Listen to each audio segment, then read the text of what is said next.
Ignacy, I'm glad you mentioned this issue of the African immigrants that were stopped on the border. There was a lot of publicity here in Brazil around that. You know, Brazil, half of the people are Afro descendants.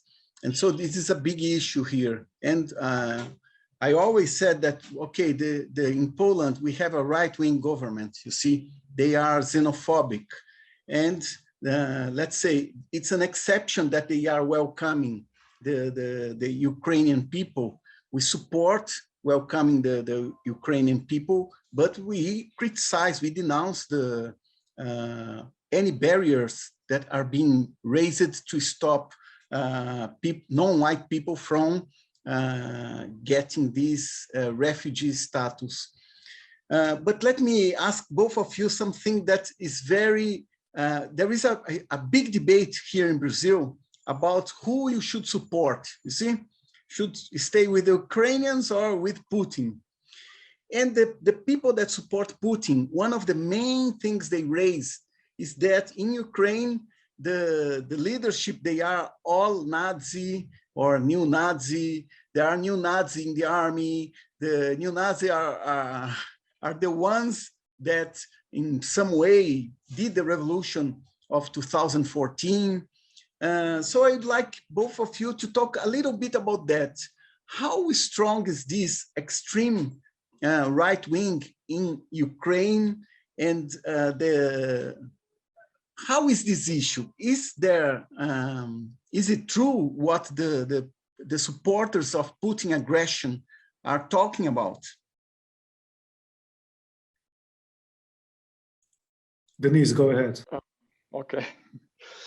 Yeah, first of all, two more words about the refugees, because I just wanted to say that, yeah, apart from this issue with discrimination by the skin color, there is also a discrimination by the color of the passport, because there are many Belarusians in Ukraine who initially fled the Belarusian regime, and now they are also stuck on the border. And they are facing hostility because they are associated with the regime from which actually they fled.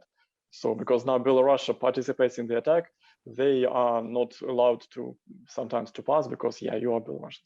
So this is also a problem. Okay, so about the Nazi. Yes, Ukraine has Nazis. Yes, that is true. And I would say that it has Nazis just as any other country. Well, maybe that's not. I mean, yes, there is an issue of a presence of the far right in Ukrainian politics. It does not mean that the 2014 revolution was made by the Nazis, that it was a Nazi coup and so on. It is rather, it might be difficult to understand for example, for a Brazilian society, which is, I imagine, much more politically aware, politicized, because what happens in Ukraine as well as in other post-Soviet countries is that generally people are extremely apolitical. So when they gather in huge masses, in millions, like in the streets, for example, like they did in 2014, they protested against very abstract things, like against corruption, against against bad things and for good things, without any ideology. And that is why the relatively very small, actually by their size, marginal groups of the far right who participated in this whole movement, they turned out to be basically the only ones in this amorphous mass, the only ones proposing any kind of ideology and also having any kind of political organization and militant skills, which were useful for the street, which allowed them to gain respect, unfortunately. And so, yes, this is how they got to the foreground of the political scene. Nevertheless, they remain quite marginal in terms of electoral politics. So they never gained more than in the last 8 years, they never gained more than 2% in the elections. And like at the last elections, there was a bloc which united all the far right, all the extreme nationalist parties, and they gained like 1% or so.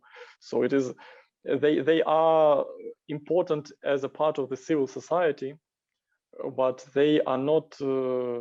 They're not in the government, and they are not. They do not enjoy sympathies from the population at large.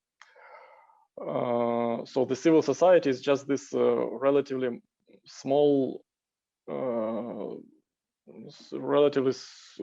network, social group of people like journalists and so on, who are very visible, but who are relatively marginal, in fact. And yes, and as for the military, there is also one big thing which everybody in the West reminds about, and this is also a problem, that there is this Azov, the infamous Azov regiment, which is Nazi, and which is integrated into the National Guard of Ukraine. However, it is one detachment which is like this.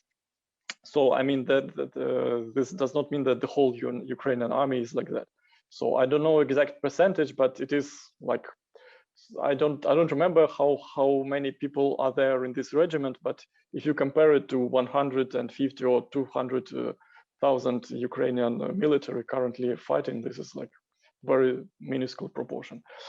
It is unfortunate. I would very much like for them not to exist. I would very much like for them not to fight in the name of Ukraine, but when you are attacked, yeah, you cannot choose. You cannot choose who fights on your behalf. In any case, if you will look at the society in principle, in general, what is going to happen in this respect after the war? I mean, if Ukraine loses, there is too much to explain how tragic that can be.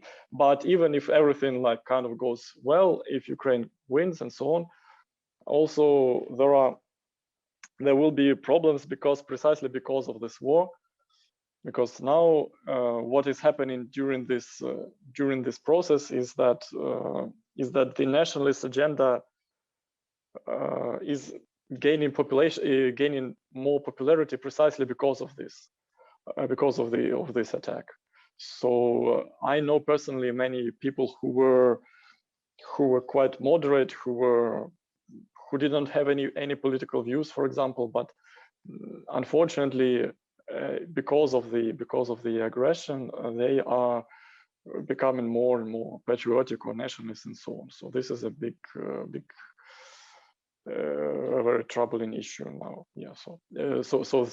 Yes, and the one more thing about this so-called denazification of Ukraine, which is proclaimed as the goal of the Putin's intervention. So basically, this is a code word for changing the regime.